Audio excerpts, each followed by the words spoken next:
So we are now live on YouTube. Facebook is cracking down. There's a Facebook crackdown on copyright materials, on copyright music in 2020.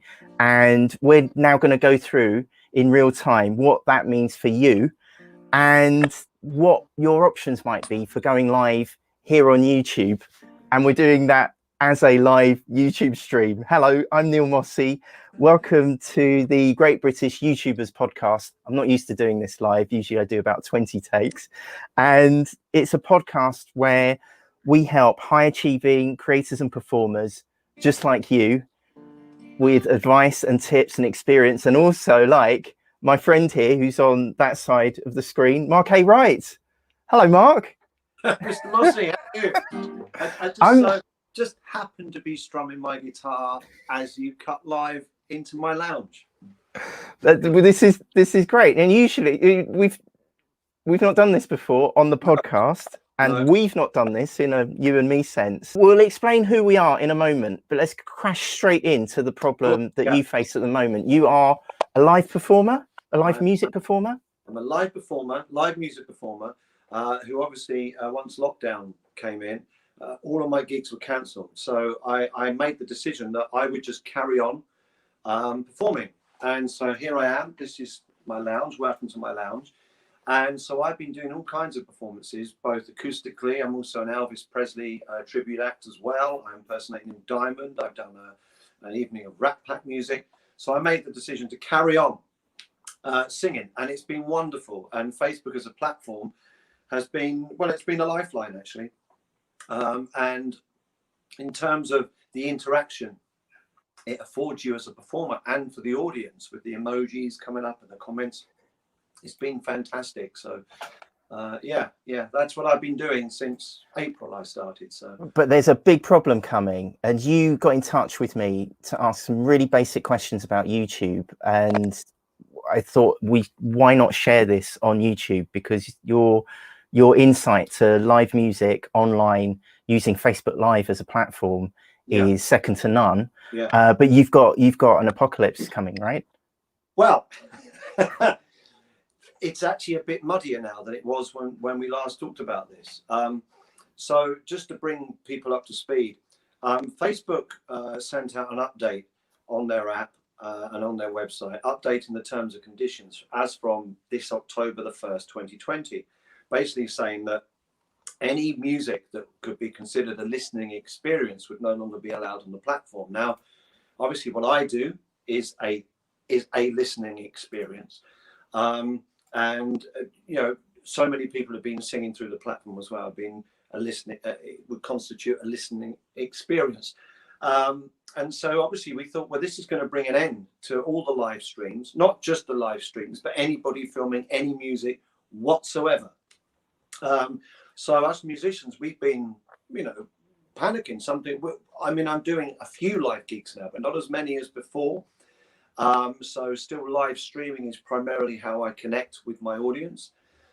So we've all been panicking and trying to set up a YouTube channel. But Facebook have issued an update to their guidelines or a clarification, should we say, in the past day or two. So yeah, it's a little bit muddier than it was before, but the bottom line is we've all been trying to get onto YouTube and boost our subscriber numbers, which I suspect is why Facebook have issued a clarification, which basically seems to say, and I want to hear it from a few more sources yet, that everything can carry on as before. The only reason why I'm suspicious about them saying it's merely a clarification is because there was a rights agreement with the Performing Rights Society here in the UK that expired in March. Now, to me, it makes sense that that agreement that expired in March probably wouldn't have been able to be renegotiated during lockdown. These rules, these were an update to the terms and conditions. So, you know, why an update if things are meant to stay the same?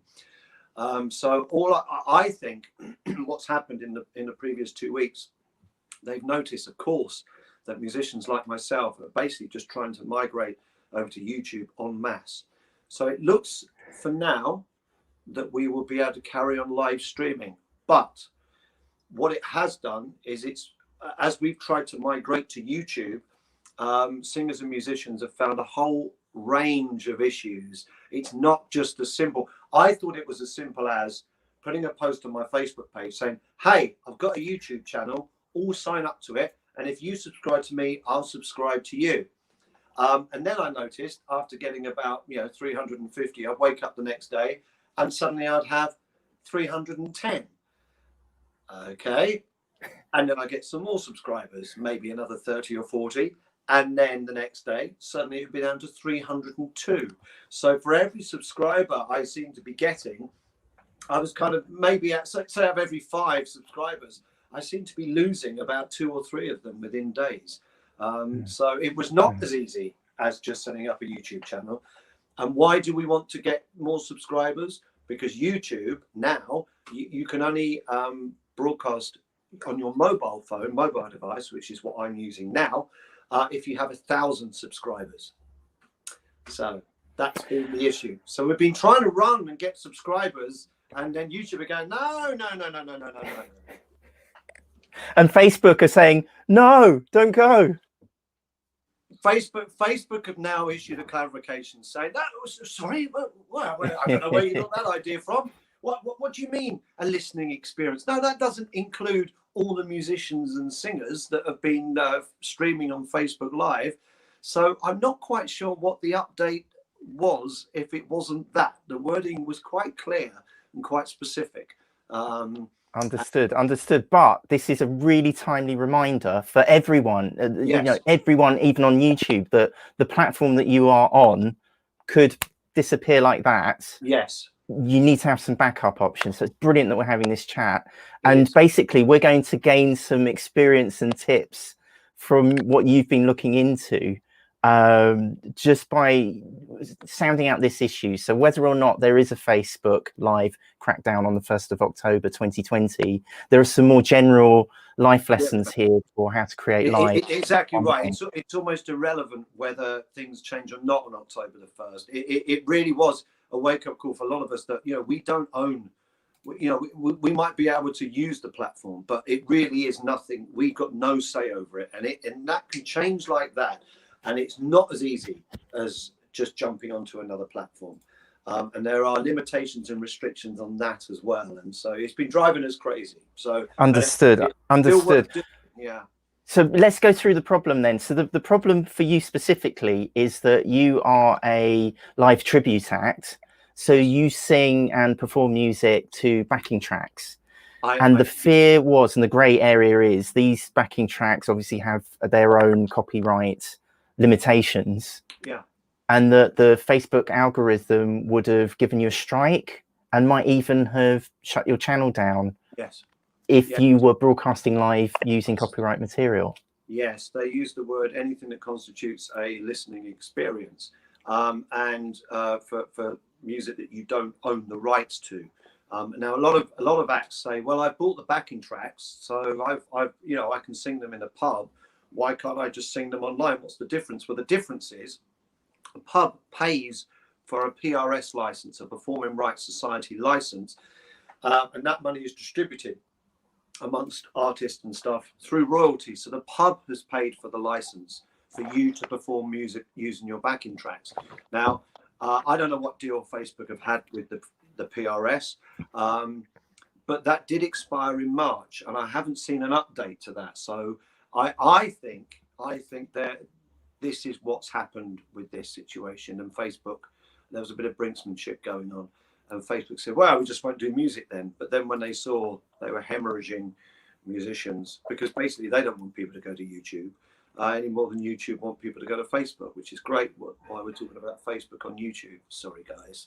But Totally. But the two can complement each other. And this is the journey that I've been on. Right. A week or so. So my goodness, what a journey this year. Let's just recap that briefly. So, to state the obvious, that the meteor struck the world of live music globally, where live performances were shut down. Live performers then adapted and managed to get online by any means necessary, mostly in your case, Facebook Live. Yeah. So that's where your following is. That's where your fan base is. Yeah. And so to have that portal shut down or potentially be at threat is like a really big deal, because you've then got to transfer that fan base over to another platform. So you've got to choose another platform. You need to work out technically how that works, and you've got to work out how that platform works with its culture of serving followers. And it's different. You know, YouTube is different. I always see YouTube as a bit more of a passive. You consume it more passively than Facebook. Now, I know when you go live on YouTube, you can comment. I think there is an option to comment as a live stream is taking place, but with Facebook it's even more interactive. Like, you have the emojis that you can just tap on the bottom right of the screen. So I think there's some just set to go, like a thumbs up and a love heart and an angry face. So with certain songs, if I'm singing, say, All You Need Is Love by the Beatles, then as I was doing this, I realized there's a whole way that we can communicate, that we can only communicate via this medium. So let's make it special. So no, we cannot go out. No, we cannot be in the same room, but let's do something unique to this experience that could not be replicated in a live concert setting. So one of the emojis on All You Need Is Love, and of course I start singing it, come the chorus, you know, press the love emoji, you know. And then there's and you're doing that while you're playing, while you're literally playing, you're firing the audience comments. I see, of course. So as they're watching, so I might be strumming, you know, all you need is love, and they will then start pressing the heart button, come to that, and in the middle bit, this is love, love, love bit. I'm deliberately not singing the melody, because Beatles songs are notoriously strict and copyright. When you do the middle bit, the love, love, love bit, then obviously everybody is singing. It can then, rather than sing along, they can press the emoji. So that's something about Facebook that made it very appealing, very interactive. YouTube is a little bit more passive in how you consume it. So there we go. Yeah, that's my personal page. That's pictures of me. That's from my gig at the weekend. An actual live concert outside, folks. But primarily it's been through streaming. So yes, it was also a way to have to adapt to YouTube as well, which I still haven't been able to do, because I haven't been able to get to 1,000 subscribers to go live. Well, let's talk about this, because this is why we're here. So the equipment that you have is a tablet or phone. It's a phone, isn't it? iPhone. It's an iPhone 8, yeah. Yeah. And as you explained very clearly, on the YouTube app, you can stream live. If you have a YouTube account, I think after about not many subscribers, just so long as YouTube knows that you're a kind of legitimate channel, you don't need that many subscribers to have the live enabled in your regular YouTube desktop account. Yes. Which is great if you've got a laptop and a camera and that kind of setup. But if you are using your mobile phone or your cell phone or mobile device, the YouTube app, let's see if I can call it up now. This is what it looks like after you get 1,000 subscribers. If I open the YouTube app, see if we can get some focus on that. There we go. Up here, there's an icon for... That's right, maybe I should go solo. Let's go solo screen. There's a button here. If I press that, you get 3 options. Oh, here we go. They're at the bottom. So you can upload a video, you can go live, or you can hit a post. And if I hit the go live button, it opens up, so you can write a title. Let's call it T. And you can basically go live from your cell phone, from your mobile device.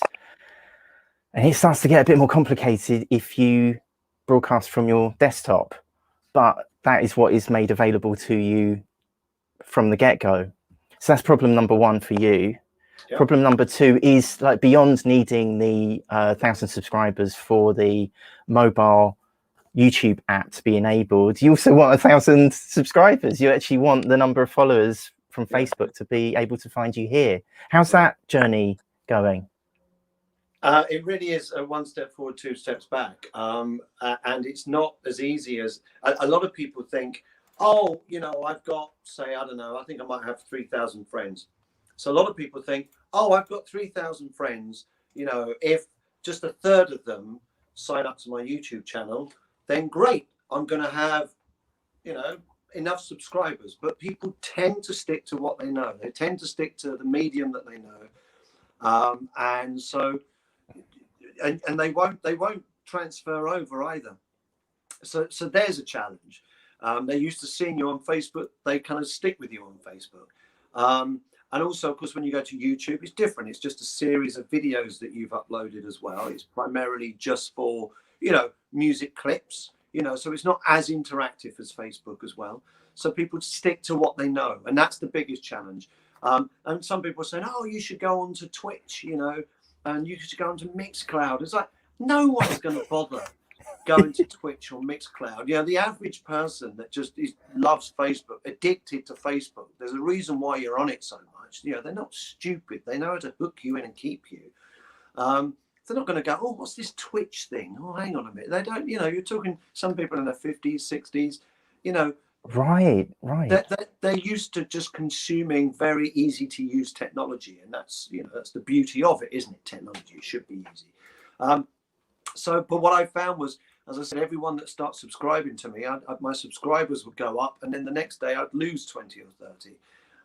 And so that was a real challenge. So even I'm nowhere near 1,000.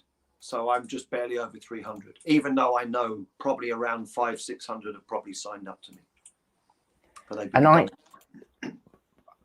just to cheer us up, if I split this, I've just checked, we are going live on YouTube at the moment, which is wonderful, and we are actually getting comments. The only way I can go live on YouTube now is doing this with you. So that's your answer. Basically, find an established YouTuber's podcast. So from here on in, every Friday night when I do my acoustic layback Friday, they're just going to have to put up with you, right? I'll just get out of the way and try and go. I'll be a live audience. Just having a drink. Yeah, that's the only way I can do it. We've actually had some comments. Unbelievably, I wasn't expecting anyone to see this. So shall I punch up the first comments? Okay. I don't know if you can see this. This is from RM52. Afternoon, Neil. I'm at work, but we'll watch when home. Fantastic. There's one viewer. Right. And there's a message from Marlene Scapolan. Bom dia. I have no idea whether that's it's lovely to hear from you, Marlene. I hope I'm pronouncing your name correctly, but this is what's good about being able to go live on YouTube.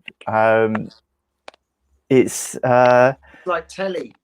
It is like telly. It is like telly, and because you and I are of a certain age, every muscle in my brain is going, oh my goodness, we mustn't fall off the air and have all the usual, you know, BBC, TV and radio training kicks in. Yeah. When actually just messing around live, it's fantastic, isn't it? You must have enjoyed your live streams. You're sorry? You must have enjoyed your live streams so far. I've loved it. I've loved it. The first time I ever went live, it was doing an Elvis show. And I'd set up my tripod just on my windowsill. I live in a little cottage here in Wales, South Wales. And I walked out to the music and I set my PA system up in my little lounge. And I walked out and I put the lights on. I put my Elvis costume on and everything. And I thought, how's this going to be? I didn't know about emojis on the screen. I didn't know anything about that. And I thought I'd just be singing to my phone. Nothing back, just singing to my phone. And I thought, well, I'll just imagine everyone there. And literally as I walked out, of course, I just see this flurry of thumbs ups and love hearts. And I thought, oh, wow, they're doing that right now. I get a sense right now when I start, there's about a 10-second lag from the emojis being pressed and me seeing them. But when I press a song that people like, I see a flurry of emojis. I get that instant feedback and response from people. And I was like, wow, this is a real live experience. It's a different experience, but we can still connect. And people comment as well as I'm singing. And friendships have been made. People have friend requested each other. Like my mum has become a bit of a star. Like she logs in. I start at 9 o'clock at night, finish at 11. My mum would tune in about 10 o'clock. And I always make, you know, welcome Hazel Wright, say hello. And so everyone starts saying hello to my mum, and people start having little chats about how they're doing. There's a real community that's formed around it. It's been fantastic, actually, as a medium. I mean, it really, really has worked. And it's something that it would be difficult to replicate unless you literally just replicate it. I can't see how it can really be improved that much, to be honest. And do you have tips, any advice you can share with us for if we're thinking of going live on Facebook or just going live full stop? What's your biggest, what would your biggest piece of advice be for a music performer who hasn't gone live on Facebook or YouTube? Is there anything you can do to let's do this help? actually. Let's go into this, because I think this might be a good little standalone bit for you anyway, Neil, to edit, actually, because this is like a separate bit. Yeah, if you want to go, if you're going live, realize that everybody watching you, even in a live performance, is an individual. They're seeing you through their own individual eyes. When you go live, you're just looking at your one camera, but that's still one set of individual eyes. Everyone is still consuming you just individually. The connection you have with your audience, if anything, it is more intimate because you're letting them into your home. Yeah, you're sharing more of yourself. And I found for myself that the best way to be when doing a live stream is don't try and pretend it's something that it's not. Don't try and pretend that you're in some big venue. Don't put some big starry-eyed backdrop, you know, that's turning it into a stage. You're in your home, so don't be afraid of that. I'm very lucky that I've obviously got this fireplace here. It's a nice looking place. But when I do an Elvis show, I light up. I've got lights that shine up on the back wall there. I've got a spotlight that shines on me, but it's still clearly my lounge. And I think what people like, because they're in their lounge, is the authenticity of that. And I think people like to feel that there's a connection there with your home to their home. It's probably one of the most intimate forms of performing, actually. So that's what I would suggest from a mental point of view. Don't try and do a, hey out there, how are you doing? Because you're just talking to maybe 2 or 3 people, 1, 2 or 3 people at any time. So just bring it down, just have a conversation with people. No one wants to get that, okay, everyone, hey, okay, let's rock. Are you ready, folks out there? You know, don't do any of that, hey out there. You know, no, I don't think that works as well. You just want to say, how are you doing? Thank you for, you know, welcome to my lounge. How's your week been? And that tends to work, for me anyway. Brilliant. And do you have any other tips or advice for, you know, what something that you perhaps didn't do at the start that you do now because you've done so many lives? Yes. Make sure you turn your phone the right way round on Facebook, right?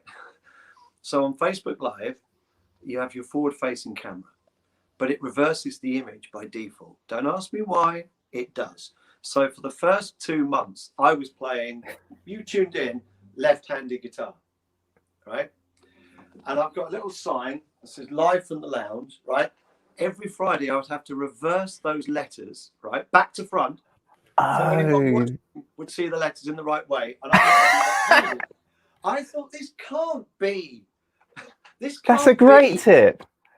No, yes. Well, that's a great tip to reverse your backdrop. I did, but I thought this can't be right. There must be a way. So sure enough, I went in, and actually, this is a good little. This will be a good little one for you, actually. How to reverse yourself. So I'm going to go live right on Facebook. What you do, you press that little wand button. So it's not obvious. And then you get the options. Then you get the tool button there. And then it just is that button there. Right. And then it flips the picture around. and then you can see it the right way around. And so, and people still do it now. They're back to front. They have like Elvis tributes. They've got an Elvis sign in the background. The lettering is reversed. So yeah, so that's something I was doing. I was playing left-handed guitar and going through the hassle of reversing all my pictures for months before I thought I better look into that. Right. And the other thing was just evolving, just the emojis, just involving emojis. I thought it's actually a language. It's a language in and of itself. Utilize it. So if I sing Sweet Caroline, well, I say to everyone, right, I want you to get your hands ready, type it, get your, in the comments, just type in the word hand and you'll see a hand, as many as you can. And when we get to that part of the song, press the comment, put the comment up. And you can sing along with the comments. You what, sorry? So you can sing along with through the comments. I can see all the comments coming up as I'm singing, as well as the emojis as well. And so if you put emojis in your comments, what you then see is a succession of comments. And if you ask for one specific emoji, then say hands, touching hands, reaching out. And when you get to that part of the song, all you see is comment after comment of just hands. And what happens is everyone else who's watching, they can see that as well. And then they feel, oh, we're all doing this together. So we're apart, but we're connected through this interactive experience. So that was something that I evolved from. I had no idea about I'd be able to see emojis or comments. And when I realized that, I thought, no, we can build a real live experience. So yeah, the emojis, utilize the emojis as well. That is a way for people to communicate with you very quickly and very easily. And just talk to people. If you see someone, or someone's logged in, you can see like so-and-so is watching. That's what comes up. And you say, John Simmons or whoever. You go, hey, John, how you doing? Where are we from? What are you drinking tonight? All of these things, and people will answer you, and it makes it real. And I think that's be authentic. Awesome. So, and this is your Facebook Live page here. We've got it on screen now. That's it. And yeah. So what you've looked into moving over to YouTube. What has been the biggest culture shock? What's the biggest hurdle, do you think, for moving over from Facebook Live to YouTube Live? You realize how you think something's like Facebook Live, you think, oh, I'll just go live and that's it. And YouTube, I'll just go live. You realize quite how Facebook have developed their live system for interaction with the things. It's all about the emojis, actually. And the ease at which you can just log on and join in. And even if you set up an event in Facebook, it will tell you if the event's happening and stuff like that. So as I said, with YouTube, it does seem to be consumed a bit more passively. So and I haven't been able to explore it because I haven't been able to get enough subscribers to start exploring. Understood. On YouTube. Well, maybe this would be a cue. I should have put your YouTube address up on screen. But how would we find your YouTube address? And I'll ask you for some more advice in a moment. Right, Mark A. Wright official music channel. Okay, so you should find it. But and here's the thing: if you are going to subscribe to me, I don't mind if you don't. By the way, don't feel obliged, and don't just subscribe because you think, oh, that'd be nice to do. I think you need to interact a little bit, at least to begin with. There I am. So I think what's happened is a lot of people have subscribed to my YouTube channel because I've asked them to, and friends have shared it. I mean, when I posted it on Facebook for people to join, it got something like 50 shares, and so I knew that post was getting a good reach, and yet the subscriber numbers would go up and then they'd be cut quite dramatically. I think if you don't interact with the channel that you've just signed up to, YouTube would consider that you're not real. And of course, it's a platform that's monetized and they want to make money. And there's no point having, dead ghost subscribers, where they can't sell anything to them, can they? So I think they clear them out. So they go, oh, hang on, there's 40 new subscribers, but only 5 of them have actually bothered watching a single video. Well, that's a bit odd. And that very well may be the case, but I suspect, because this happened when I had very few subscribers, that you get lots of bots on YouTube, and they, like as you say, they clear those out, so you're not getting a true number of true subscribers at any given time because of the bots out there that get regularly swept out. But to get, my goodness, you've got 310 subscribers in pretty much what, a month? That's incredible. Well, it is incredible. It would be even more incredible if all the people who had subscribed had stayed subscribed. So okay, you know, I mean, it's incredible, but it's not 1,000, you know. Okay, well, I feel your pain, and that is pretty much why I started this podcast, the Great British YouTubers podcast. Is, you know, basically everyone is just trying to get over the first hurdle of those 1,000 subscribers. But when you did look into your other options, basically, what advice would you give for choosing something other than Facebook Live? Because off the top of my head, I can think of Twitch as an alternative, or Mixcloud that I've not even heard of, IGTV Live and Twitter Live. Had you considered or looked into any of those? Well, even though I've got about 1,000 Instagram followers, I haven't really got basically anything on Instagram. I've already put on Facebook, so my reach on Instagram is woeful. I mean, I'm lucky to get 30 likes for anything on Instagram. Doesn't mean to say you can't follow me on Instagram, folks. Mark Wright Elvis. I've got the banner there. But no, I didn't think. To be honest, you know, the two sheriffs in town are Facebook and YouTube, and people. I mean, they just won't. People are very loyal to a brand, and they're very loyal to the, you know, the recognition factor of YouTube and Facebook. They feel comfortable with it. So for me, the only option was let's expand YouTube, and so I mean, what it has done, it's made me think about how I should present myself cross-platform more, and not put all my eggs in one basket, and create an experience on YouTube that is perhaps different than I have on Facebook. So, but it feels more formal to me. So what I would do, if there's a particular rendition of a song that I like, Facebook enables you, once you finish a live broadcast, to save that broadcast. And then with an app I've got called Perfect Video. Perfect Video, folks, by the way, if you want a great app to use to edit and just, you know, just change the aspect ratio of your picture, Perfect Video. It's an awesome app. And then if you just want to say a 3-minute clip of a song, then YouTube is the place for that. So I'm using it to build up my music library, because here's something that YouTube does, I think, better than Facebook. Let's just say a venue or someone is interested in you and they want to hear more of you, be it a venue or a person or whoever.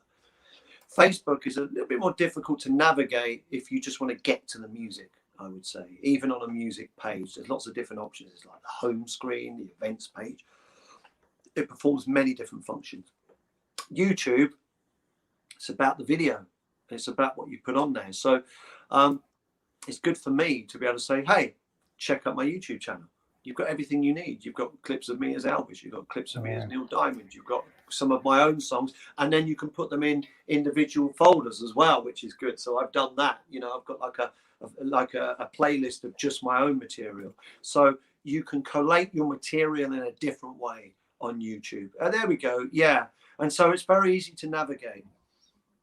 Yeah, and you can see by that, you see anyone wanting to find anything else about me, rather than just an endless series of disconnected videos. Actually, you can go, if you only want to hear my own songs, then you can just listen to those. If you're only interested in me dressed up in a jumpsuit, then there's clips for that too.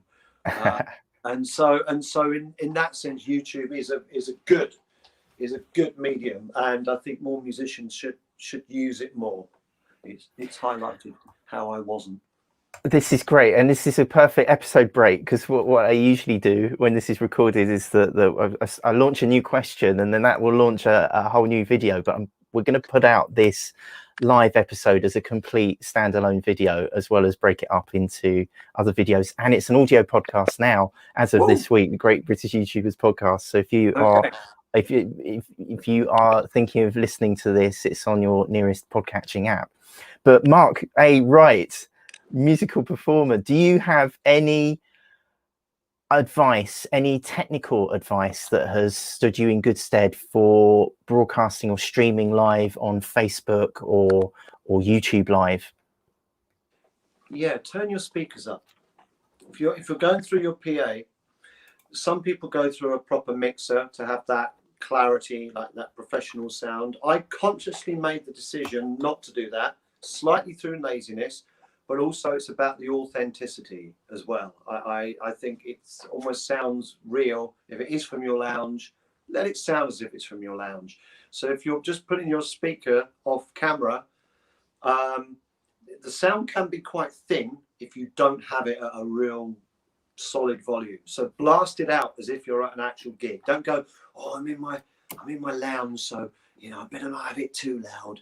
I'm very lucky that I live next door to a pub that obviously was shut throughout lockdown, and there's just a row of 3 cottages. And my neighbour Rachel, bless her, I mean, I would say I'm going to be Elvis on Saturday from 9, and she was like, fine, and she would sit out my window, and actually I'll show you. There you go. That's just my window from my cottage. Oh, sorry, I should go live on your shot. Hang on. Right, so you are in basically the middle of nowhere. Is your piece of advice that you can go loud, so acoustically it sounds this sounds better, right? Rather than if you're using trying to moderate yourself. If you're using backing tracks, just make your PA, you know, turn it up as loud as you would, pretty much as you would if you're in a pub. Because it still gives it that oomph, and also as a performer you need that oomph behind you. If you turn it down to like the level you'd have, say, your favorite CD, if you turn it up a little bit, you have it on that level, it sounds very thin when it comes out live. So yeah, so that's what I'd suggest. Just don't be afraid to turn it up loud, but do ask your neighbors. Okay. And Mark, have you thought of going live on both now that it sounds as if Facebook might be relenting a little bit and not giving you a copyright strike for using backing tracks? Yeah. But have you thought of streaming to more than one place at once? If I get to the point where I can have 1,000 subscribers, then I would, because interestingly at the beginning, YouTube and in fact YouTube have missed a trick here. At the beginning, I had several people say, oh, I don't really do Facebook, I only do YouTube. Because the YouTube app is obviously built into so many, I mean, it's built into, is it still on Fire Sticks now? I don't know. Can't remember. It is. So it's on a Fire Stick. It's built into your flat screen telly, YouTube. So for a lot of people, they were more familiar with watching stuff over YouTube than they were Facebook. So yeah, it's definitely something I would do. Because I've realised through this situation that you need to have a presence across more than one platform, and all it takes is one little update, and suddenly everything the rug can be pulled from underneath you. Totally. So yeah, totally. Those 1,000 subscribers first, really. I'm not going to buy a laptop. Just you know, it's just another expense at a time when, you know, musicians aren't earning that much money. Totally. And also it's just another thing to operate as well. It's as well as, you know, I find it difficult to just speak into a microphone live. I'm doing this for the first time and I love it. I want to do it again. Yeah. Because there's no editing. It's brilliant. Right. But it's hard enough to, I can probably cut to my other camera and give you a tour, and this might segue us into the options for streaming. If I change camera, I get a little YouTube studio setup tour. Right. See, it's hard enough just to talk into a microphone live. So it sounds like you have a really good idea of just using a phone and keeping it super simple. Yes. I mean, I know some people that have done like shows, Facebook live shows, I think using StreamYard, aren't you? I think. That's right. Yeah, which is Yeah. the branding in the corner, and I'll walk you through that in a moment. Right. Yeah, I know someone else that's used StreamYard to do a kind of weekly show, as it were. But I'm just a big fan of the authenticity of it. I think anything that looks too produced, I think it can turn people off. And it is, as I say, it's half laziness and a half wanting to stick to something that's more authentic. And I've had people come up to me because I've started performing live again, and I've spoken to them afterwards, and they've only been introduced to me as a performer and a singer through Facebook Live, right? So they didn't. I built a new audience through Facebook Live, and they come up to me and I said, "Oh, I feel like I know you." Because every Friday I do this acoustic thing. I don't do a big show. It's just me singing songs, and people have dedications and hellos and anniversaries and birthdays. And they say, you know, we've come into your lounge every week, and you know, I don't know what we would have done in those months that we couldn't go out. You know, pubs or bars or restaurants were open, and we feel like we know you. And you know, I take that as a huge compliment from people that you can. I said, well, you do really. I said, you do know me. I said, it's just me. I'm not trying to be something else. But that's what's fantastic, isn't it? Because it's such a different thing. Because as a live performer, you thrive on stage with numbers of people in front of you and hearing them in real time and trying to play them, so you can feel when you're losing them. And adjust your performance. And here it's just literally down the barrel, because I'm making eye contact with you, I'm raising your oxytocin levels, and you just have a slightly different connection with this than what at the back of a pub drinking and singing along. It's interesting you say about the eye level thing. The reason why I thought that it might work quite well is that I thought about the newsreader. I can hear a bird. Oh yeah, sorry, I've got all sorts going on in the happy heart. I've got the neighbour. It's inside here. No wonder. Okay, it's coming from my speaker. That window. Yeah, the comment that you made about the eye lines, and I thought about the newsreader. When someone reads you the news, you feel they're talking to you, you know, and even though you know that they can't see you, there's something about someone looking right at you. And if I point my finger saying, hello, how are you doing? Now I can see you. You think I can't, but I can see you. And that's okay. I hope you're well. As soon as you do that, people, you can't help but respond because someone's looking you in the eye. And so it's realizing that as well. But again, just be real. Don't do this.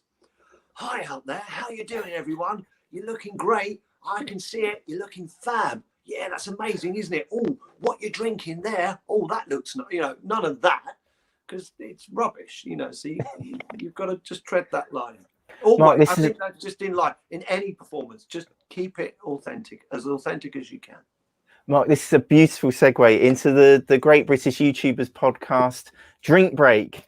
So on the recorded version, I'd have a bit of dreamy music going on, and I'm thinking of getting some branded mugs. I don't know if you know anything about how to get branded mugs. That's what I'm looking into next. Oh well, I did do some Mark Wright mugs for a laugh, and I used Vistaprint.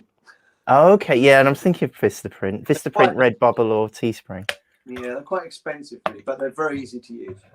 And then what we usually do, I should have primed you for this, is could you just look straight into the camera and say, and you two at home, why don't you have a drink as well? And you two at home, why don't you have a drink as well? I don't think it works as well without the music. Oh, right, okay. But I've got some music. That'll look good in the edit, on the edited version. Yeah. And did you get very far with looking into performing live music on Twitch or those other places, or you just completely? I didn't even start because it's. I mean, Twitch is not really designed to stream music anyway. Someone talked about Mixcloud. DJs primarily use it. I mean, I figured if I don't really know that much about it, then you know the average person who uses Facebook not really. And also, see, people, Facebook is not a young person's platform. You know, it really isn't. It's for people like us. You know, I mean, people in their 20s might have a Facebook page, but really, it's something that your dad uses. I mean, Totally. I mean, Totally. that's a challenge for Facebook in the years to come. It's not a useful platform at all. We love it because we've basically got in touch with, you know, old school friends and stuff. So, well, even you and me, you know, we're in touch now more than we ever have been in the previous. How long have we known each other? 20 years? Yeah. More than that. No, hang on. University. It was 27 years. Wow. Right. Back when I had the hair. It's funny, I walked past a road safety poster this morning next to the level crossing, and it was I'll put up a shot of it on the recorded version, but it's to show you basically for kids to don't be browsing your phone. And they had a Facebook icon and a Twitter icon, and the thought of an 11-year-old using Twitter it made me giggle a bit. Right. But you're right. And not only that, and not only is YouTube more elderly friendly, it's also the second largest search engine in the world behind Google, and Google owns YouTube. So it's absolutely the best place to be. Okay, right. So if you're looking up Elvis tribute acts, or specific cover versions of particular songs, YouTube really is the place to be. It's something I want to ask you about, because this is a good tip actually, is what's great with YouTube is that you can upload a video and see if you will get demonetized or a copyright strike before you make it live. All you need to do is just leave it up for a couple of hours. Okay. Have you encountered any copyright problems with your backing tracks on your YouTube music videos? No. No. Well, that's a good sign. That's a good sign that the live probably wouldn't get a copyright strike as well. Yeah, I think there's when I've gone live on Facebook, because I know a lot of DJs using Facebook Live, they were getting dumped off their live stream all the time, because basically you're playing the recording, aren't you? There's nothing different about it. You're just playing the original recording. So I think they use the same software that, say, Shazam uses to recognize a track when you hold your phone up to go, what's this song? And you hold it up and it goes, doo-doo, and you go, oh, right, it's, Build Me Up Buttercup. Well, so I haven't had that. But what I would do, here's another top tip. I don't know whether, all I know is I haven't yet had a strike. I would waffle between every line of the song when I'd start singing. I would, in between a line, I'd sort of go, hey, how you doing, John? Or having told us to not do that, you do it in the song. You just told us not to do that as a presentation technique, but you're saying do it in the song to help. Do it. Oh, don't say hello, you out there. But you can see the comments coming up on Facebook, so you interact with them and go, oh, Karen, how you doing, Karen? Thanks for joining us. And oh yeah, John, how you doing, John? Oh, you're drinking that. Just don't leave any more than, say, 5 seconds of instrumental in there, because I figure that the algorithm will pick that up if there's nothing else over it. And the other thing I did as well. Now, I usually pride myself when I do an 80s tribute in hitting the notes like bang on the original. But with this, I don't want to sound exactly like the original, so I would find myself sort of hanging on to a note a bit longer, or starting it just a bit sooner. When I sing Rat Pack music, Sinatra would dance around the melody anyway, so it's very easy to do. But yeah, so I strove not to be 100% accurate in my renditions when I did my 80s live stream, because don't think that the Facebook algorithm's going to go, he is singing You Spin Me Around, but he's just sort of come in on the chorus just about half a beat earlier than normal. It's just an algorithm. It's just mathematics. And if the mathematics of your rendition does not match the mathematics of the original, I figure it's more difficult for them to figure out what you're doing. Absolutely. Mark A. Wright. We're joined by Mark A. Wright, live music performer, right here on the Great British YouTubers podcast live episode, going out live, talking about going live on YouTube. Mark, do you have any golden advice or tips that you have gathered through the years of performing live online? Do you have any other tips that might help someone thinking of performing live musically on YouTube or Facebook Live? Here's a tip, and I've just thought of it now because as you're watching this, you can probably see that I keep looking to my left, and what I'm doing there is looking at the split screen of me and Neil. So I don't need to look at that, and it's a distraction. It's probably a slight distraction for you watching as well. What a lot of performers do, and it's very difficult not to do this, at the top right of a Facebook live stream, it shows the amount of devices logged in. Not people, but devices. So it could be however many people watching that device. That number goes up and down all the time. And it is very, very hard when you're singing not to keep looking at that number. And when you see it drop by 20, it can be a little bit demoralizing. When you see it rise, it feels great. But the bottom line is you keep on checking it.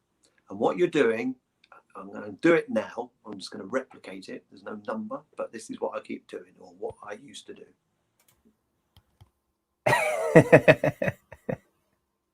And you notice singers doing it all the time. They keep doing this. And they're looking at those numbers. Ignore the numbers. Do what you do. Do it as well as you can.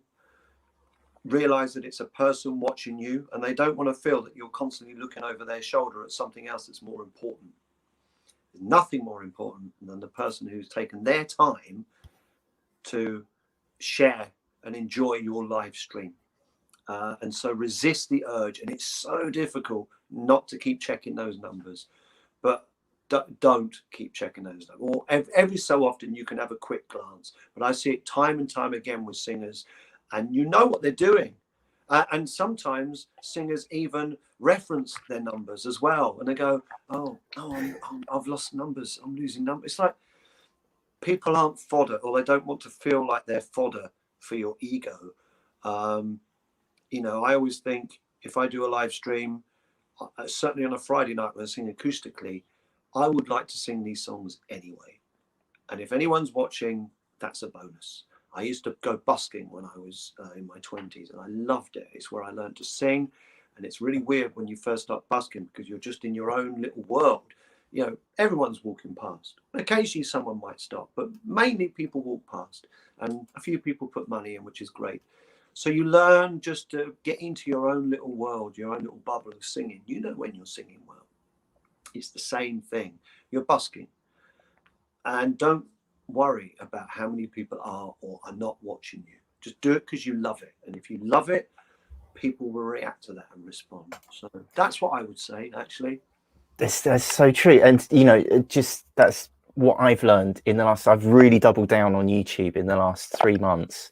Probably 6 months actually, just before the pandemic happened. And it's difficult, like you say. You can feel metaphorically your eye drifting towards the metric of subscribers and views, and they will go up and down. You have no control over that, but the one metric we do have control over is the number of uploads, and that is the one metric that I've tried to stick with. It's just make the number of uploads go up, and just use a volume thing of putting more content out. I hate using that word. Putting more videos out there.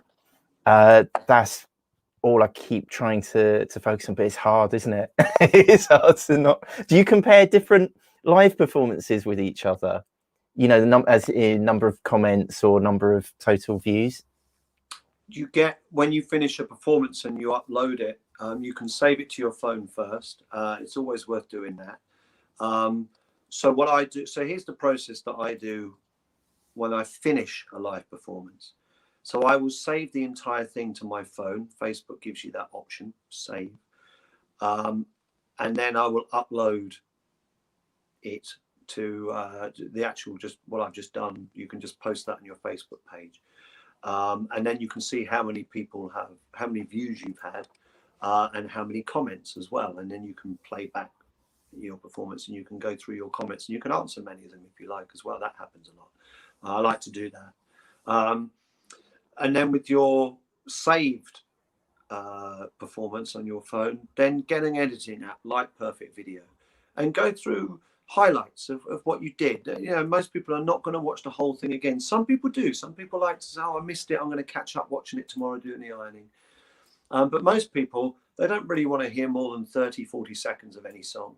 So go through maybe 3 or 4 or 5 songs that you think were the absolute highlights of your performance, and just get the best bits of those songs, probably the chorus maybe, and then just put them up on your Facebook stories. So they're not there forever, but it's just for people just to see, you know, what they would have missed. And then you can put a couple of clips on your Facebook page.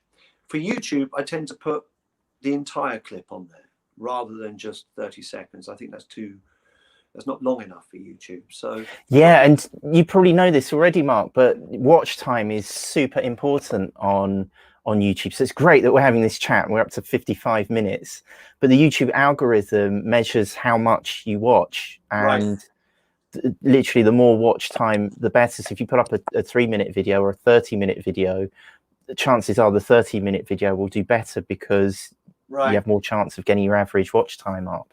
Sorry, I didn't mean to interrupt, but that's a really good point. That's interesting.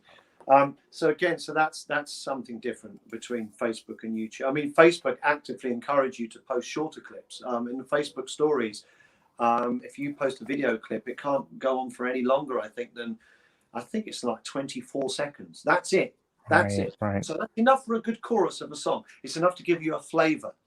But with YouTube, you're not going to click on something 24 seconds, really, because you don't want to keep on clicking. You know, if you watch something, you probably want to watch most of it, or, you know, unless you just don't like it, in which case you'll go on to something else. But if you've gone to YouTube specifically for a certain artist, then you want to see the song. You know, I see it as. So I see Facebook as like a little clips thing. YouTube is where you go for the full DVD extras experience. See, now we're showing our age, because like anyone you go, a DVD extra, what on earth is that? So Mark, what's your is your live performances on Facebook, which page do they appear on? Is it the Mark Wright as Elvis on My Mind? Both. Oh, interesting. You can do that. So I've got your Elvis on My Mind page. I line up 2 different devices. I've got an iPad and this phone, and I stream simultaneously with them next to each other. Right. And so here we've got it here, yeah? Yeah. So you'll see on my Elvis page, you'll see a stream that I've posted after it's finished. If you were to go onto my personal page, if you scroll down quite a way, you'll see that post from last Friday. You'll see the same, but it's actually a different performance. It's from a different device. There's a different number of people that have watched it, or devices that have watched it, and a different amount of comments. Oh, so you stream from 2 different devices? 2 different devices, yeah. That's genius. Yeah. That's and here's something else as well. Right, this is a tip that I wish I'd have realized this. Facebook started having the option to live stream from within the event. So what that means is, whereas before on Facebook you would go live on your page, fine, that's great, but if you did an event for a live stream, then you'd just be live on your page and anyone on your page would see it. They then started whereby you could go live just in the event itself. Now, what's the difference to that, you might think? Well, quite a big difference, really. And this is what I'm kicking myself now. There was one Elvis stream on July the 4th, Independence Day. For some reason, it took off. And it had over 3,000 people who had expressed an interest or going to that online event, right? I thought, wow, my page only has 2,000 people on it. So clearly it was reaching people way beyond my page. I didn't realize about going live in the event. Now, of course, if you just shown an interest in the event, you haven't shown an interest in the page itself. So you did not get a notification that I was going live. And if I'd have done that and gone live on my Elvis page within the event I'd set up on my Elvis page, all 3,000 of those people. Sorry, I just drowned you out. Sorry, Mark, I just drowned you out. Could you repeat that last point? Because I've just blasted some Elvis while you were doing that. If I'd have gone live within my Elvis event itself, as opposed to just my page, all 3,000 people would have received a notification when I went live. Hundreds and hundreds of whom were not actually members of my Elvis page. And once I realized this, a few weeks later, I kicked myself because I thought, oh no, there were hundreds of people that would never have been informed. And I didn't realize this until every so often I get a message going, like over the previous weeks, going, oh, where were you? I hope you're going live this time. You didn't go live last time. I was like, yeah, I did. I was live on my page. And then I realized the difference between going live within the event and just going live on your page in general.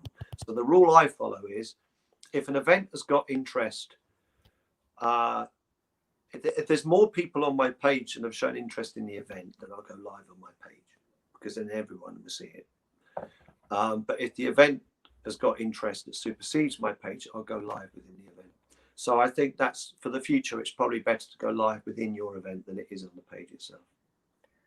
That's golden advice. And do you know what, this is a good segue into how StreamYard works, because I'm using StreamYard for the first time ever, and it seems to be going very well.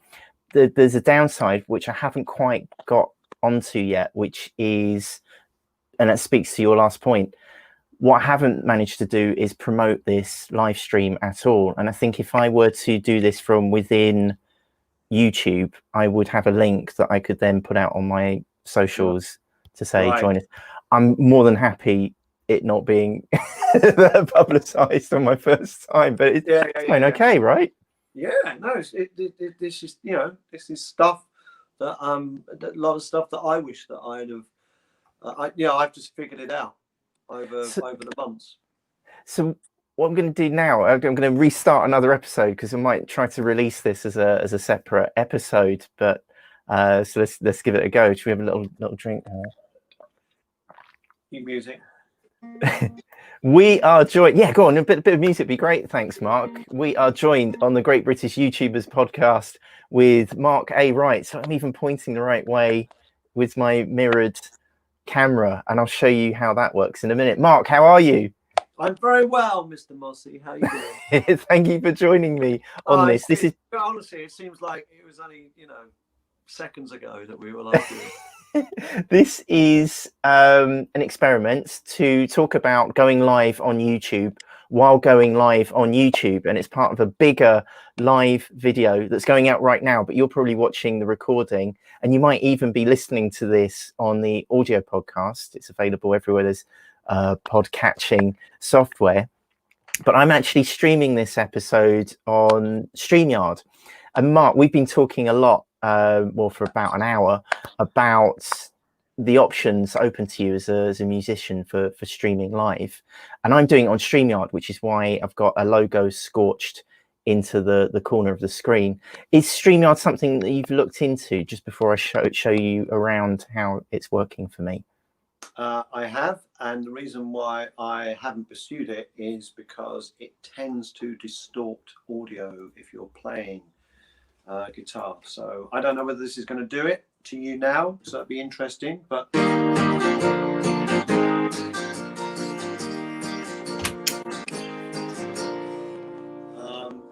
when I did a StreamYard link with someone before, and it was basically I was there as a guest for 20 minutes on like a 2-hour stream. I did some rock and roll, and it sounded awful. So yeah, I've looked into StreamYard, but it's not something I've pursued. So I think for speech, it's great. For music, I think there's something about how it processes the audio. But we'll find out when you play back that audio clip. Yeah, totally. It was sounding all right in my ear, but I could definitely hear a distortion. It wasn't coping with it very well. Yeah. So that's a really, really good tip. But if you are interested in looking into StreamYard, let's go live on my second camera. Hello, this is the happy hut. This is where the magic happens. And I've got the live link to Mark A. Wright down in the corner there. I don't know if you can see this, Mark, but this is the dashboard. This is the StreamYard dashboard. I've found it really easy to set up. Basically, you just get a StreamYard login at streamyard.com, and once you've logged in, you can basically title your live broadcast. So I've put in a description and a title, and hopefully that's the one that you can see if you're watching live right now. And well, it's a bit of a sort of Bohemian Rhapsody carol up there, isn't it? This is the dashboard in front of you. And Mark, you've been talking us through how easy it is to look slightly off camera just to see how things are going, but everything is laid out so clearly. Yeah. So I've got my options here for the layout. I can split the screen. So I'm doing it on the screen there. So that's a split screen there, or we can go box in box. And I could go big and small, and we can share, screen share. We can screen share with both of us. I'm just sort of working along the line here. So let's isolate that again. Or I could punch up the screen share completely, and you can choose which Chrome tab or which window or which monitor, even which display to switch live. The other really nice thing with it is that on the right hand side you have banners. So here, so if I turn that off, it names us. So if I split the screen, you can see us. Sorry, I feel I'm ignoring you. I'm here. And you can switch up any banner you like. So I can put up this banner, and you can get as many as you like. You can even change the color of them, which is kind of cool. With the Pro version, you get the banner is taken off. This StreamYard logo is scorched in live. You can take that off if you pay for the paid version. I'm thinking of doing it. I don't know. I'm not sure I'm this keen on going live, but it feels so much more natural to do this as a live than a recording. How's it feeling for you as a guest? Fine, absolutely fine. I think that's what I reckon is going live is a good way out of this. I mean, no one's gonna. I'm going to look at the top left now. So we're about an hour and 7 minutes. I don't think many people will watch an hour and 7 minutes. If you're still watching, I mean, fair play to you. Yeah, hit the thumbs up button. If you've reached this point, hit the thumbs up button. Then we'll know. You and me will know. So I think maybe a live broadcast, and then but within this, like I do with my live streams, that I will do a 2-hour concert performance in my lounge, but then I will go back and I will extract little bits from it. So I think within this live stream, I think then you will be able to curate and put all your edits and those kind of choppy little edits that YouTube things have. That is against every instinct and fibre of our being as old school telly fans to have an edit like a cut in a line where it's just jagged. It's like, you know, that all that kind of stuff. It just feels so wrong, but you know, that's what the kids are into these days. They like the jagged edits. So totally. Yeah, so you'll be able to get, you know, a good 10 minutes, lots of different 10 minutes in there, and you don't need me in it all the time. You can sort of cut to you talking about whatever you want to talk about, and then back to me for another bit, you know, whatever, you know. I think, yeah, I think using this and then using this to then get little chunks as well, bite-sized Mossey. So Mark, we've had 2 comments come in. Shall we see them? Yes. Basically, all you do is click on the comments button and it lays them out. Snowball Newbie, let's switch this out straight to air. So I'll split the screen by clicking the split screen button. It would help if I switched to decaf. I think my camera operating would definitely improve. So we have a selection of comments. We've read 2 out already. Let's switch Snowball Newbie up live. Hi Neil, I'm taking a quick break from work and noticed your live stream. Hope all is going well. I think it's going okay. No More Newbie. And No More Newbie's just got 1,000 subscribers. So round of applause. Streaming on their mobile device. Totally. I'm very and I think No More Newbie is all about the gaming streaming as well. He has left a second comment. Right. I've been looking into StreamYard, so really interesting to see behind the scenes of it being used. Thank you. Well, that's really kind of you. I hope this encourages you to dip your toe in, because I was terrified of doing it, and Mark very kindly offered to be on a live stream. So to talk about live streaming on YouTube as a live YouTube stream is a very exciting moment for me, I think. I love the graphics. Graphics are good. I think it's the perfect way of doing it, actually. It's just to go live with these things and just show people how it works. And this is where I've learnt my stuff. People have been kind enough to take the time to explain how what it ends up being the simplest thing. Like as I was describing earlier about, making sure that your picture is reversed on Facebook when you go live. Just that simple thing, which is not obvious, how to make sure that your picture isn't flipped and mirrored. So this is great for people, I think, to see. If I was looking into doing StreamYard, you want to see behind the scenes. Yeah, that's pretty good. The other options are OBS, which is like, it's like having a proper broadcast mix. You can even, with OBS, it's insane. You can even use your mobile or cell phone as a vision mixer. So really? Yes, you set it up, and I guess you'd have this on your lap, and you can change camera angles and graphics. Yeah, so you could be cutting from, device 1, device 2, from your webcam to your mobile, while still having me to your right. Yeah. Right. Yeah, it's mad. TV studio. It's what it is. It's a TV studio. All just. This is what the BBC have been dreaming of, isn't it? Really, just one person operating everything. That's it. That's the dream. It's true. So this is my this is the future, I think, for me. So I've got my webcam on a stick. Yeah, do you know what you should do with that, Neil? Here's an idea. What's that? I've just had this idea. I don't think anyone else has it. You should put it on a monkey and call it Monkey Cam.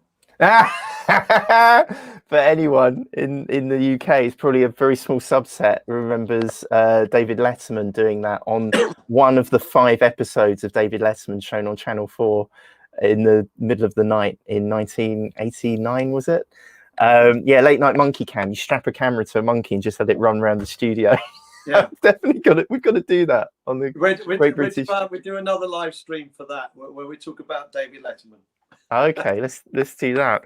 And then just while we're here, I've screwed the camera to the wall on a monitor holder. This was a tip from the DSLR shooter YouTube channel. He showed how to do this, but put this onto like a pole that you could move around. I screwed it to a wall, and it's just saved everything, because the hardest part of making a YouTube video was to just get the camera out and mount it on a tripod, and psychologically, just because if you're performing live, I guess you've got a date and a location, you've just got to do it. But if you're making videos ad hoc, just getting the equipment out is hard enough. So that's just permanently set to go, and so all you need to do is pull out that camera stand, and then it's already set for the angle that you want it to be. That's great. Totally. Obviously I strike all of this at night, because the happy hut is a safe hut and a nice hut, but it's empty at night in case you're thinking of anything. But it's really easy to set up, and you're just good to go. And I got an old monitor out of the loft, because you can get monitors in charity shops in the UK for like 10 quid, 20 quid at the moment. Just an old Dell monitor. So I've got your Facebook page here, so we can cover that live. Here's a question for you then. So you've got your equipment that's set up to go, so you fire it up anytime. Do you find that has led to you being more creative, because you're able to be more spontaneous in making your YouTube clips, because you haven't got to think about setting up? So you get an idea and inspiration, go, oh, hang on, this would be good, and then you just go up and record a piece. Have you found that? Totally, 100%. It's a good question. because what I've been able to do is to just make tiny little improvements each time. As I say that, I can see that I've left a box up in the background, but generally it just means I can make little incremental improvements. So with the lighting, I've not shown this actually. I got this from Lidl, from a supermarket. It's just a lighting panel. Right. If you were to get this as like pro photographic gear, it would probably cost over $100. This cost me about 30 quid, $30. And what's that? Is that something that you plug in, or is it battery? Yeah, it's a plug-in light, and you know, it even comes with remote control, so you can change the color, you can change the intensity and the heat setting, you know, the warmth of the how white you want it. I think lighting is so important actually with live broadcasts. So I mean, for instance, if you go, if you can pull up my Facebook page or my YouTube page, and bring up a clip of me performing as Elvis, you'll see how I've lit my room, which is basically, it's the same position. So where I am now, I'm just in the corner of my room. You can see my face there. Right, now you can see, there we go.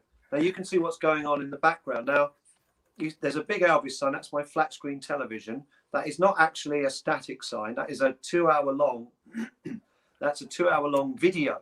No. Of just that sign. I just press play on that before I start my live stream. And if you look at the background to that performance, you'll see that this whole, I mean, it's a cream wall. It's like a magnolia wall. And so it lends itself to being lit. And so on the floor, I have a couple of lights shooting up. One of them has, you can see that effect going on, but the other is a broader set of 4 spotlights. And that just changes color gradually throughout each performance and each song and throughout the night. Wow. And then there's a spotlight that I put on my couch that I put towards me. So if you look at that clip, you can see my face is lit. Now I also put on my lamp as well, so there's a bit of overhead light. A room I often find needs to be a bit more brightly lit than you would think. But it's about creating the atmosphere while still keeping the authenticity of where you are. So when I do my Friday night acoustic thing, I don't have any of those lights on. It's literally me and my guitar, because I'm sitting on a chair. It's very intimate, and I just have a list of songs and I pick whatever ones as I go along.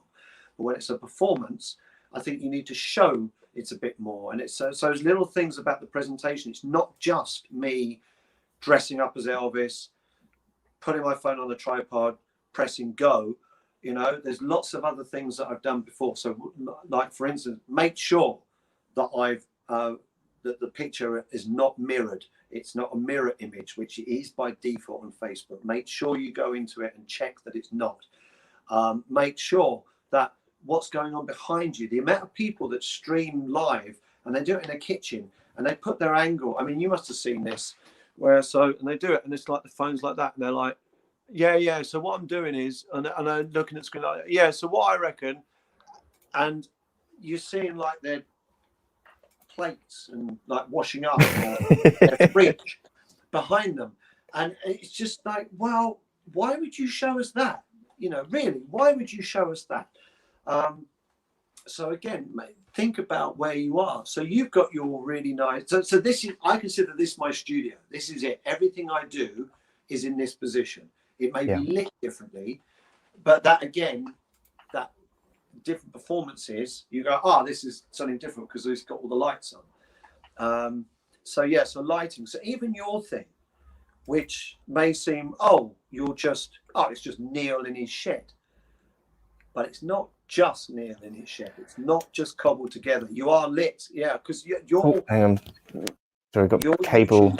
Well, I have a bit of a cable issue there. I was about to say, your YouTube clips always look really good as you then lost picture. Well, thanks. I mean, it's just tiny, tiny notches. So down here, that's a Rootmaster bus fabric cushion. I've got an uplighter here, which look great, but it strobes, and there's a whole reason I won't bore you with. But so I want to get that working. I've got my homemade YouTube play button for when I got 1,000 subscribers that my son made out of hammer beads. Right.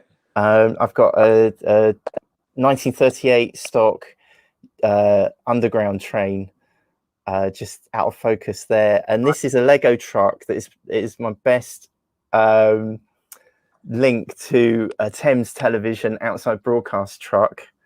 So that's something really spotty and obscure. And these folders are actually, they're real. I've got stuff in them. Oh, it's really hard to point.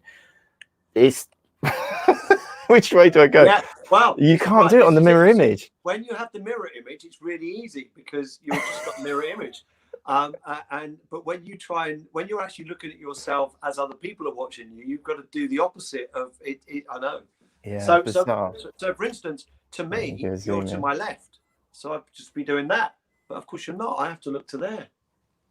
Yeah. Oh, see, that's sweet, isn't it? So that's the hammer beads, and then these folders over here, they're actually real. I write every day. There's a whole video about that will be in the description on the replay about how I write daily, and I type up the good bits and I throw everything else in the bin over there. So I don't know if you can see that, but that is about 50 sheets of free writing that I've thrown away. I won't zoom in because I really don't want anyone to see it, but that's how I start my day.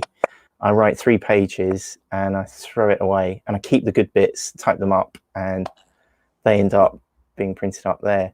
But what you've done, you've basically made, you've realized that area, your working area, is in effect your set. That's what you welcome people into. And you've built on it more. So even though it's what you use for work, but you're also conscious of the fact that, you know what, there's some files in the background.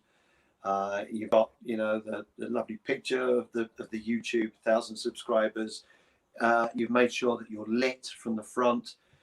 None of this would really be noticeable to anyone watching, but what it does do, it invites you in. It was Jerry Seinfeld who said it, that he credited Seinfeld, the sitcom, lasting as long as it did, as just looking like a place where you would want to hang out. Right. And you can define that however you want, I guess. Right. But your fireplace, that looks like somewhere. And I love how you kind of got some sort of soft, it's like there's like a soft focus there. What's that? Is that just from the phone? Oh, yeah, that's a little what, the stars thing over it. Yeah, that's if you look at your face that you put on. You can put on a filter via Facebook. Yeah, just a little stars thing over it. Yeah, I forgot about that. Yeah, a friend of mine told me that recently. I'm glad you mentioned it because I would have forgotten to do it on my next one. And I've got to ask you this, but do you quick change during this? Oh, that is an edit. Oh. So right, watch that. Right. Right. Yeah, there's no way. But you edit it so loose that, it's a bit too long for an edit. I like that. It's very effective. So if you play it, the music, I was able to edit it so the music doesn't jump either. I don't know if I can hear Let's play the music. We've got the music playing now. Okay.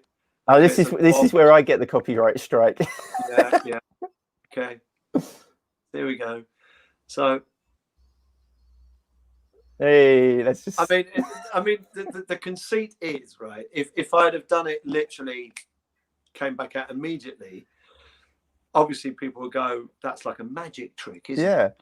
But people just believe what they see, and so I left it long enough, just long enough for people to go, "Wow, that was quick." And some people even said, "Wow, that was good." Do you really think I could change that quickly? I mean, literally, there's no time for that. So it was it's kind of a little joke, really, just to see whether I could do it, and it worked. It worked quite well. Yeah.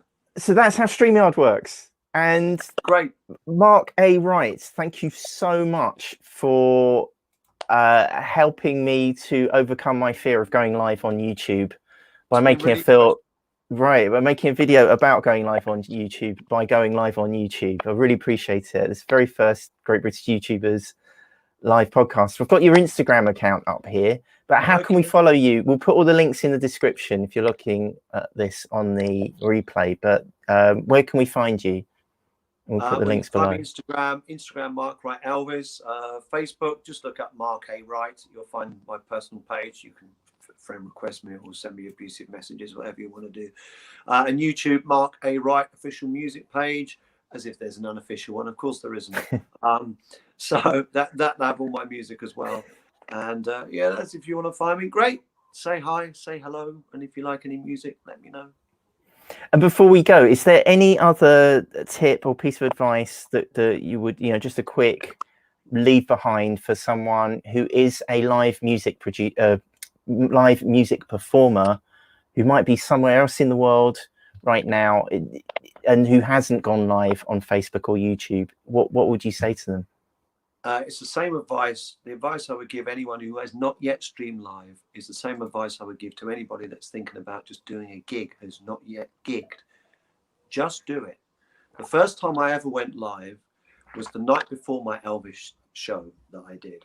And I had my camera vertical. So it was just resting on the stand vertically. Obviously, I was back to front because I hadn't yet figured out how not to do that. And it was fine. And it just gave me an idea of what it's like. You're not on national or international television. It doesn't matter. If it doesn't come out as you like, no one really cares. Just do it. Just go live. Just give it a try. Save it afterwards and look back and just think, oh, maybe that could have been better. Maybe I could have set my chair in a different place. Maybe it was a bit too dark, maybe a bit too bright. But just do it. It's the only way. All the stuff that I've picked up, like reversing the picture so I'm not mirror image, making sure that the room is lit, a little filter over the screen if I'm doing a show like an Elvis show, so there's little stars on the screen, learning about how to use emojis during a performance and realizing that's a really good way to interact with your audience. I knew none of that before. It was a leap into the unknown. But I've got so much out of it, and I've built up such a nice community around what I've done. And really, all we are as performers, we're just a conduit for everybody else to get together. That's all we are. We're just a conduit, and it's a privilege when people could watch anything. They put it on their big screens. I didn't realize that was going to happen. I thought they'd be looking on their phones. People started putting pictures on Facebook. They'd be putting me on their big 65-inch TVs. Well, okay, I'm now on television, right? They could watch anything. They could watch Sky Movies. They could put Netflix on, Amazon Prime, and yet they're choosing on a Saturday night to watch me on their big 65-inch television. You're competing with all these other things. So you need to present something that's a bit different, that's different to that. So you can't compete with a multi-million-dollar presentation. All you've got is you. So just do that. Just be you. And if people like you, they'll spend time in your company. And don't try and be something you're not. And it's most performers, it's hard to do. But once you get the hang of it, just let people into your life a little bit. Let them into your home. And if something goes wrong, just say it's gone wrong. Doesn't matter. No one cares. No one's judging you. No one at the end is going to go, oh, that was. And some people might, but we don't care about those people, do we? So, yeah, just do it. Just go live. Just do it. Mark, thank you so much for talking us through what it's like performing on Facebook Live and moving that Facebook Live fan base over to here on YouTube and going YouTube Live. Good luck with your way to go. Subscribers. You're about 300 subscribers. Hopefully when you're watching this video, you might have hit the 1,000. So thanks so much for all the tips. You know how, even though it's a live episode of Great British YouTubers podcast, I think you know how we end each episode. Go on. It's time to pose for a thumbnal. Oh, of for course, the finish, yeah. for the final version. Thumbnails. Yeah. So we'll have a little bit of music here on the recorded version, right? And there's a link to the edited one in the description. But I don't know how it's difficult being in mirror mode. I think I've got to look that way.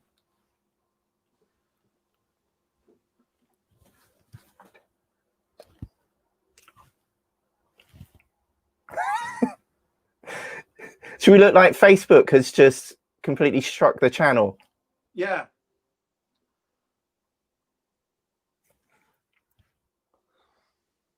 Was that what?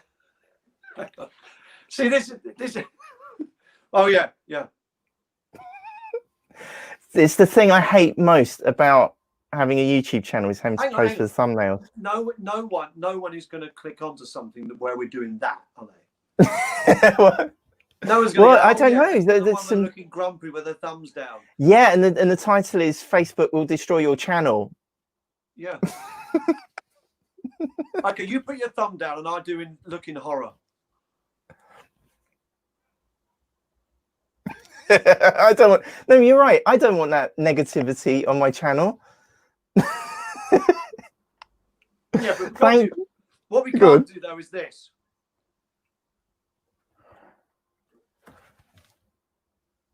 No one wants that. Yeah, no one wants that. No, because right. See, here's another subgenre as well. The thumbnails in it. Right, so you started putting these garish thumbnails up with like arrows and neon, and it looks awful. But I can't help but not want to click on it. What is it about that? It obviously appeals to the trashiest instincts of our psyche. Tidy thumbnails never work. Elegant thumbnails never work. Yeah. Right, and I've noticed this. Like, so a picture of me, if I was like this, no one cares about that. No one wants to see some guy posing, do they? They don't care. I mean, clearly I'm a bit of a poser, obviously. But a thumbnail of it, you'd be like, no, we don't want to see that. That's a brilliant soundbite to end on. What I'm going to do is hit the end broadcast. Shall I hit the button? Hit the button.